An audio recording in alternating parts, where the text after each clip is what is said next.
নূর মানে হলো আলো, আলোকে কোরআনের ভাষায় নূর বলা হয়। এক কথায় আল্লাহ তাআলা দুনিয়ার মানুষদেরকে আলোর দিকে নিয়ে আসতে চায়। জোরে বলেন সুবহানাল্লাহ। এই কোরআনুল কারীম আল্লাহ বললেন, এই কিতাব যারা মেনে চলবে, এই কিতাব থেকে যারা কিতাব অনুযায়ী চলার চেষ্টা করবে, নিজের জীবনে যত কোরআনটা ধারণ করতে পারবে, আল্লাহ তাআলা বললেন এই কোরআন তাদেরকে দুনিয়াতেও সম্মানিত করবে, কাল কঠিন কিয়ামতের ময়দানে এই কোরআন জান্নাত দিয়ে তাদেরকে সম্মানিত করবে। জোরে বলেন সুবহানাল্লাহ।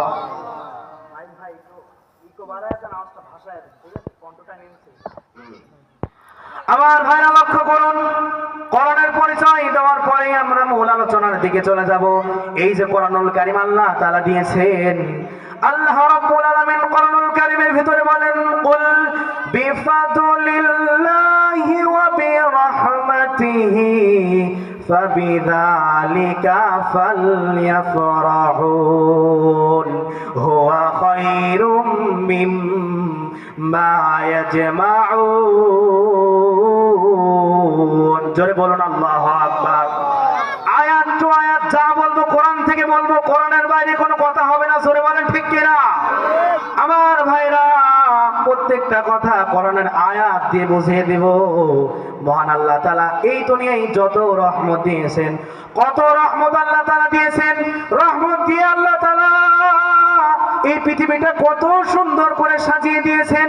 আল্লাহ তাআলা বললেন, আমি আল্লাহ তাআলা দুনিয়াতে যত রহমত দিয়েছি তার ভিতরে সব থেকে রহমতপূর্ণ, যেই ফজিলতপূর্ণ রহমত হলো এই কোরআনুল কারীম। জোরে বলেন সুবহানাল্লাহ। আমার ভাইরা, খুতবার ভিতরে সূরাতুল হুজরাতের 13 নম্বর আয়াত তেলাওয়াত করেছি।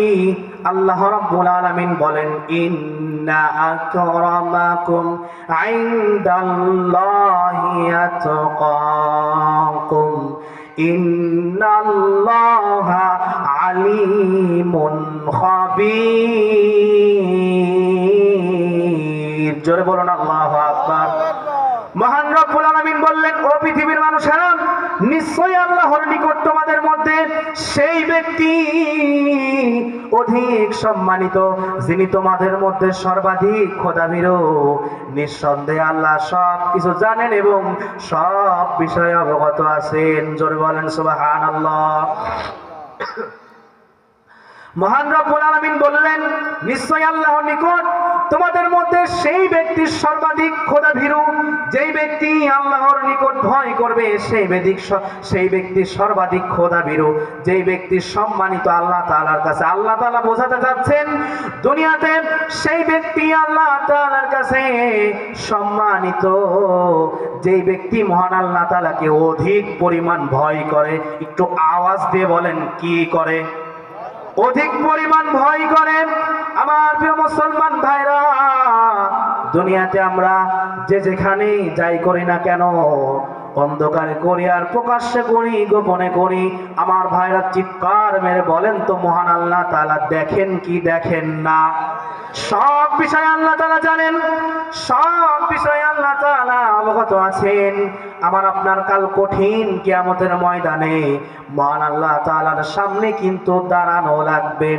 আল্লাহ বললেন, নিঃসন্দেহে আল্লাহ তাআলা সব কিছু জানেন এবং সব বিষয় অবগত আছেন। এটাই বলছেন যে, ও প্রিয় মুসলমান ভাইরা ও বান্দারা, আমি আল্লাহ তাআলা তোমরা যাই করো না কেন, যেই বান্দা অধিক খোদাভীরু হলো সেই বান্দার সম্পর্ক আমি জানি, যেই বান্দা অন্যায় করলো সেটাও আমি জানি, যেই বান্দা সুদ খেলো, সেই অন্যায় করলো সেটাও আমি জানি, যেই বান্দা ঘুষ খেলো সেটাও আমি জানি, যেই বান্দা জিনা ব্যভিচার করলো সেটাও আমি জানি, আর যেই বান্দা রাতের অন্ধকারে তাহাজ্জুদ করে আমার কাছে দোয়া করলো, আমি আল্লাহ সেটাও জানি। জোরে বলেন সুবহানাল্লাহ। মহান আল্লাহ তাআলা সব কিছু জানেন। জানেন না এমন কোন বিষয় আসে? জোরে বলেন তো। মহান আল্লাহ জানেন না দুনিয়াতে এমন কোনো বিষয় নাই। অন্যায় করতেছেন করতে থাকেন, অবিচার করতেছেন করতে থাকেন, একটা সময় কিন্তু এই দুনিয়ার মায়া ত্যাগ করে ওই রবের সামনে কিন্তু দাঁড়ানো লাগবে। এই দিনও দিন না, জোরে বলেন তো দিন আরো আছে না, আছে না? এই দিনও দিন নয়, দিন আরো আছে।